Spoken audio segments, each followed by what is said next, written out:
Hello, funky party people, and welcome to Witchcraftin'. I am Madam Luna, and today I'm going to be showing you how to make, I guess they would be like bird seed hangers. I'm not really sure what you'd call them, but they're like little ornament type things with twine that you can hang in your trees and stuff, like little bird seed cakes. So, sound fun? If so, stay tuned. All you're going to need for this is some bird seed, whatever kind you would like to use. You're going to need you some all-purpose flour and then some honey, or I've also seen some recipes that will use corn syrup. I don't use corn syrup for anything, so I don't ever buy it specifically for this. And that's when I actually started using honey, and honey works just as well. This is raw antioxidant power honey. This has buckwheat, forest, manuka, and multifloral honeys in it. So this is super power honey. So all of my birds that eat this are going to be super immune to all bird sickness. Anyway, you're going to take probably about a cup of flour and then probably 2 to 3 tablespoons of honey and some hot water, probably 1.5 to 2 cups of hot water. And you're going to mix all of that together to make a blinding ball of light, according to this camera. Let me see if I can move it down here.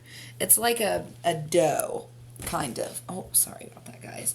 Scooch you over here. So basically, what you're going to do is it's going to make this kind of thick, doughy texture stuff, and then you're going to take your bird seed and you're going to incorporate it in slowly.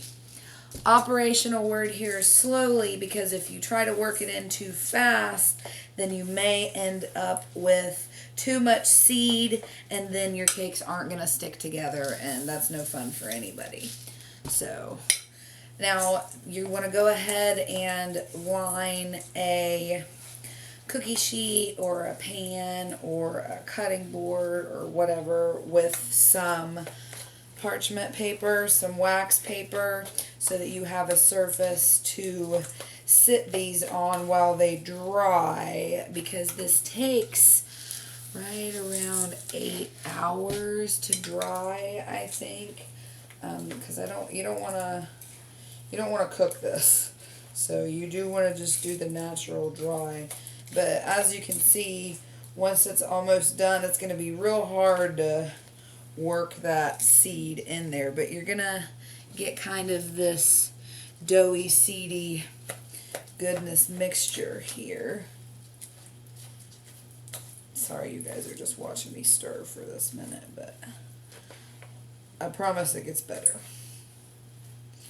Alright, so once you've got pretty much, it's full of seed here. I should have worn a glove for this. Actually, hold on. I'm going to grab a glove real quick. Because if I don't grab a glove, then I'm not going to have a clean hand to stop the camera. So, thinking ahead.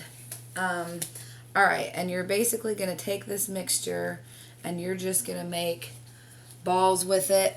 You can use cookie cutters if you have like a certain shape that you would like to do or something, but this is the operative part right here, guys. All right, I'm only going to do one right now, but you're going to put your blob on there, right? Well, then how are you going to hang it?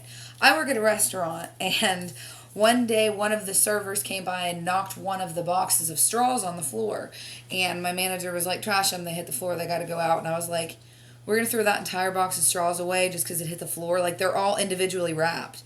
He's like, it doesn't matter, it hits the floor, it's got to go. So, you know me, I brought this whole box of straws home. So, I have an endless supply of these plastic straws. I don't use plastic straws. I don't like to drink out of plastic because I don't know what's in here. I have a bamboo straw in my purse that I use. So, I'm not going to use these to drink out of. So, these are all specifically just for crafting purposes. And what I do with these for this is you take your straw and you poke it in here. All right, just like that.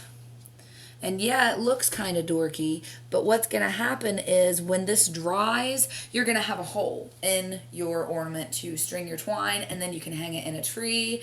You can hang it off of a nail on your porch. You can just sit it out. If you don't want to put these rings in them, you don't have, like the holes, you don't have to. You could just sit these out like on your porch and sit them along your banister and attract little birdie friends so you can just sit there and watch them.